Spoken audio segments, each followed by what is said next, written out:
Bonjour chers amis, le cours d'aujourd'hui c'est Zona. Donc Zona c'est une réactivation de VZV. VZV c'est un virus ADN de famille herpes virida. Le réservoir c'est l'homme et le seul réservoir. La transmission c'est une réactivation.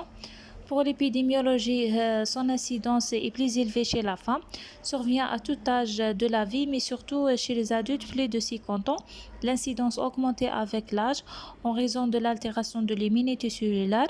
Ça survenait chez une personne jeune doit être conduire à suspicion d'une immunodépression.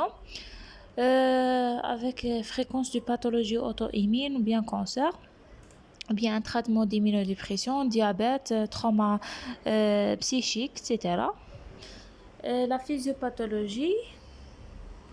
Donc, le ganglion sensitif est le siège de la réplication virale, entraîne une destruction neurologique et des cellules satellites, puis le virus migre le long de fibres sensitives jusqu'à la peau et entraîne des éruptions vésiculaires de topographie radiculaire et unilatérale. Donc, l'inflammation aiguë du nerf sensitif et du ganglion avec l'hémorragie intraneuronale et intraganglionnaire entraîne une hyperexcitabilité, donc la douleur. Pour la douleur post-ostérienne observée après la cicatrisation de lésions cutanées, liées à des lésions de démyélisation et de fibrose cicatricielle au niveau des axones avec un seuil de stimulation abaissé et une hyperexcitabilité centrale entretenue par les neuroceptives. L'examen du ganglion sensitif révèle une inflammation par les cellules inflammatoires, soulevant l'hypothèse d'une infection virale persistante. Donc pour la clinique, on a zone thoracique, ophtalmique et zone des ganglions géniculés. Puis les complications. Pour zone thoracique, c'est la localisation la plus fréquente, plus de 50% des cas, caractérisée par des prodromes, les brûlures et la dysesthésie désagréable siégeant dans le territoire atteint de topographie métamérique unilatérale. La phase d'état, c'est une éruption douloureuse unilatérale en hémiceinture le long de racines nerveuses pouvant déborder sur le métamère conjugué mais ne dépasse pas la ligne médiane. La douleur, c'est la névralgie zostérienne aiguë. Il s'agit d'une douleur mixte inflammatoire et neuropathe. Mais inflammatoire, c'est une douleur pulsative. Une neuropathie, c'est une décharge électrique. Il existe souvent une adénopathie satellite. Les éléments sont d'abord érythémateuses, puis recouvrant en 24 heures des vésicules arrondies emboquées, puis des bulles polycycliques confluent. Des vésicules se troublant en 5e jour, puis séchant et formant des croûtes brunâtres vers le 7e jour, et les croûtes tombant en 10e jour, laissant une cicatrice pigmentée souvent indélébile. L'évolution dure 2 à 3 semaines, plus souvent par des poussées successives, et parfois sur infection bactérienne. Pour zone ophtalmique, entre 5 à 10% des cas fréquentes chez les sujets âgés, source de complications oculaires fréquentes et graves de façon irréversible. Donc l'éruption siège dans le territoire V1 ou bien V2, associée à une adénopathie prétragienne parfois exister.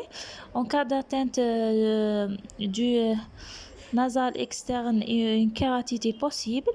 Donc, la kératite est une iridocyclite apparaissant en 2 à 3 semaines après la fin de l'éruption. Donc, zone ophtalmique se complique fréquemment en des algies post-zostériennes et parfois paralysie oculomoteur. Pour la zone des ganglions géniculés, donc l'éruption siège dans la zone des RAMS1, c'est-à-dire le tampon, le conduit auditif externe, et le pavillon de l'oreille, s'accompagne d'une paralysie faciale périphérique, donc l'éruption sur le tiers antérieur de l'hémilangue homolatéral avec un trouble cochléovastibulaire parfois associé. Donc c'est ça. On a aussi zone avec un douleur radiculaire au niveau... Bon, on passe directement aux complications. Les complications, c'est la douleur post-ostérienne. C'est la complication la plus fréquente et la plus invalidante, définie par douleur persistée au niveau de du dermatome au-delà de 4e mois après la survenue de l'éruption. Leur incidence et la durée est corrélée à l'âge. Elle disparaît habituellement dans le délai de 6 mois. Autres complications, c'est l'encéphalite, myélite, radiculite, paralysie oculomotrice au corps de zone ophtalmique, une vascularité cérébrale à l'origine de AVC ischémique ou bien hémorragique et nécrose rétinienne. On a aussi une zone généralisée définie par l'association d'une atteinte métamérique et la présence d'une nombreuse vésicule plus de 20 à distance de métamère atteint, trouvé chez les immunodéprimés entre 10 à 50%.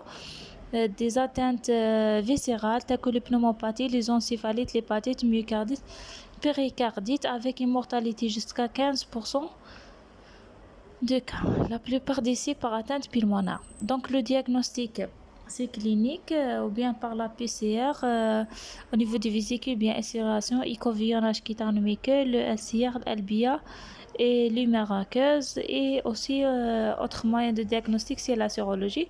Donc le traitement symptomatique, c'est le traitement local ou bien les antalgiques.